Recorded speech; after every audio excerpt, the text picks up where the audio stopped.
ఆచి చికెన్ మసాలా. కరీంనగర్ లో పట్టపగలు బంగారు నగల చోరీ కేసు సెన్సేషన్ క్రియేట్ చేసింది. ఈ కేసులో పోలీసులు దర్యాప్తు ముమ్మరం చేశారు.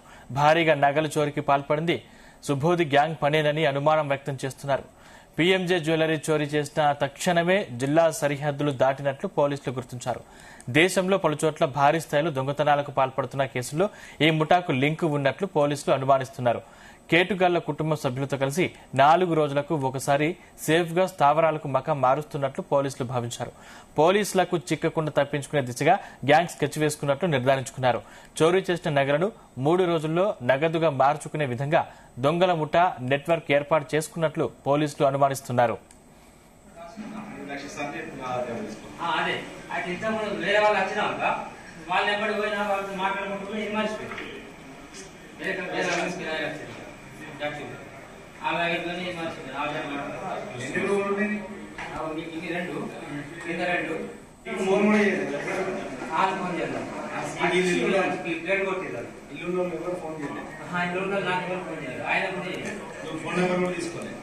తీసుకున్నా అనుకున్నా ఆధార్ కార్డు తీసుకున్నా రాసుకున్నా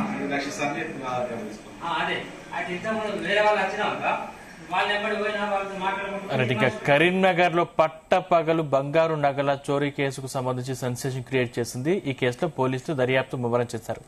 భారీగా నగల చోరీకి పాల్పడింది సుబోధి గ్యాంగ్ పనేనని అనుమానం వ్యక్తం చేస్తున్నారు పోలీసులు. ఇక పీఎంజే జ్యువెలరీ చోరీ చేసిన తక్షణమే జిల్లా సరిహద్దులు దాటినట్లు పోలీసులు గుర్తించారు.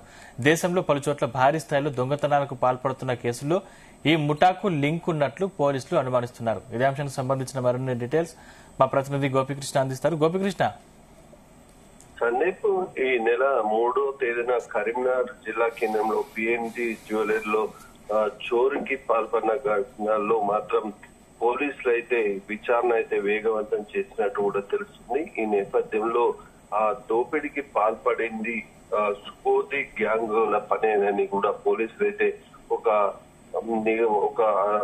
విచారణ అయితే చేపట్టారు. ఒక అనుమానం వ్యక్తం చేసిన పరిస్థితి అయితే నెలకొంది. ఈ దిశగా కూడా పోలీసులు అయితే విచారణ అయితే చేపట్టినట్టు కూడా తెలుస్తుంది. ఈ నెల 3న జరిగిన ఇటు కాల్పులు జరిపి కూడా భారీ మొత్తంలో దాదాపు 1 కోటికి పైగా విలువ గల బంగారును ఎత్తుకొని వెళ్లిన ఈ ముఠాకు సంబంధించి గంటల వ్యవధిలోనే ఉమ్మడి కరీంనగర్ జిల్లా సరిహద్దులు దాటినట్టు కూడా పోలీసులు అయితే గుర్తించారు. ఇటు దేశంలో జరిగిన భారీ దొంగతనాలకు కూడా ఈ ముఠాతో లింక్ ఉన్నట్టు కూడా పోలీసులు అయితే ప్రాథమిక అంచనాకైతే వచ్చినట్టు కూడా తెలుస్తుంది. ఇటు ముఠాకు సంబంధించిన సభ్యులు ఎవరైతే ఉన్నారో 3 రోజుల ముందు అంటే మే నెల 1వ తేదీనే ఉమ్మడి కరీంనగర్ జిల్లాలోని జైత్యాల జిల్లాకు సంబంధించిన ధర్మపురంలో అయితే ఒక ప్రైవేట్ లాడ్జ్ అయితే అద్దెకు తీసుకొని కొంతమేర నిఘా పెట్టిన అనంతరం మాత్రమే ఈ చోరీకి పాల్పడినట్టు కూడా తెలుస్తుంది. అక్కడ కరీంనగర్ లో శాతవాన యూనివర్సిటీ పరిధిలో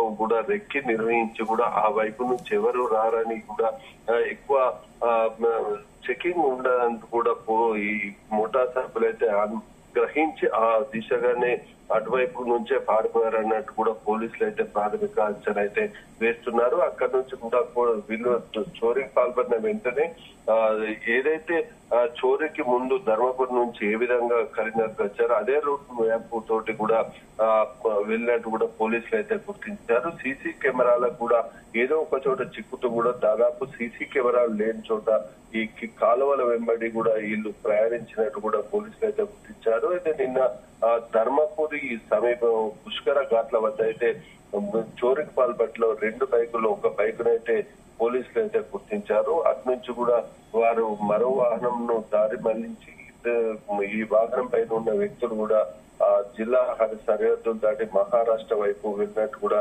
పోలీసులు అయితే గుర్తించారు. ఇటు ఈ గ్యాంగ్ కు సంబంధించి సుబోధి గ్యాంగ్ పని అంటూ కూడా పోలీసులు అయితే గుర్తించిన పరిస్థితిలో ఇది ఎక్కడ కూడా దేశవ్యాప్తంగా కూడా సంచారం చేస్తున్న పోలీసులు అయితే గుర్తించారు. ఇటు ఎక్కడ చోరీ జరిగిన చోట కూడా ఒక 4 రోజులు నివాసం ఏర్పరచుకొని అది సేఫ్ జోన్ గా ఉన్న నేపథ్యంలో సేఫ్ జోన్ ను ఎంచుకొని అక్కడ కుటుంబ సభ్యులను అయితే ఉంచి తదనంతరం చుట్టూ ప్రాంతాల్లో చోరీకి పాల్పడిన వెంటనే కూడా కుటుంబ సభ్యులతో కలిసి కూడా వెళ్లేందుకు కూడా ముందే వ్యూహం రచించుకొని ఈ ముఠా అయితే దొంగతనాలకు పాల్పడుతున్నట్లయితే పోలీసులు అయితే గుర్తించినట్టు కూడా మనకు సమాచారం అయింది. అదేవిధంగా చోరీకి గురైన ఏదైతే తీసుకెళ్లిన బంగారం ఆభరణాలతో పాటు బంగారం కూడా 3 రోజుల్లోనే నగదు రూపంలో మార్చే దిశగా కూడా ఏజెంట్లను నియమించుకున్నట్టు కూడా పోలీసులు అయితే కొంతమేర వివరాలు అయితే సేకరించినట్టు కూడా అయితే మనకు సమాచారం అయితే అందుతుంది. ఇటు కరీంనగర్ జ్యువెలరీ షాప్ లో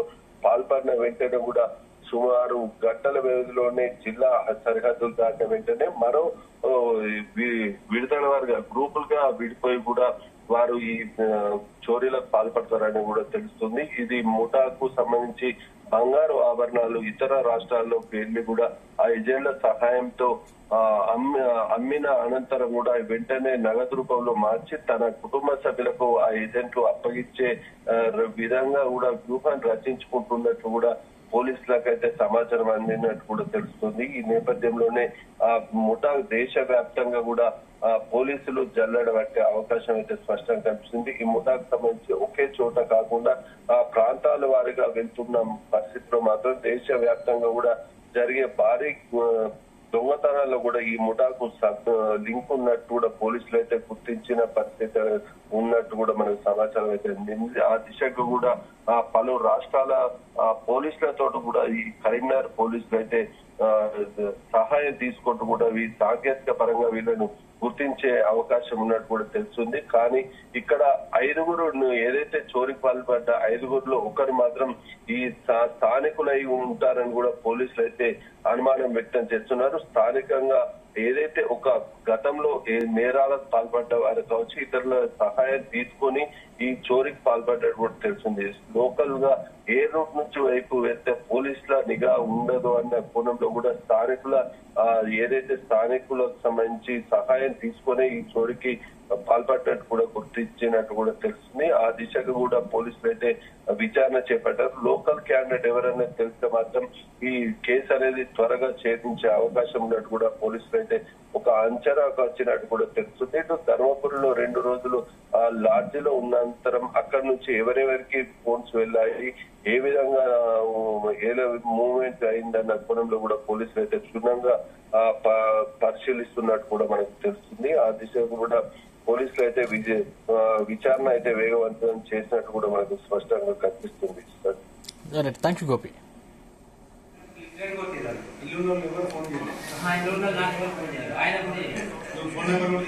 ఫోన్ నెంబర్ తీసుకున్నా అనుకున్నా, ఆధార్ కార్డు తీసుకున్నా, రాసుకున్నా. అదే అటు ఇంత మనం వేరే వాళ్ళు వచ్చినాక వాళ్ళ నెంబర్ పోయినా వాళ్ళతో మాట్లాడుకుంటున్నా ఇది మర్చిపోయింది. వేరే ఆమె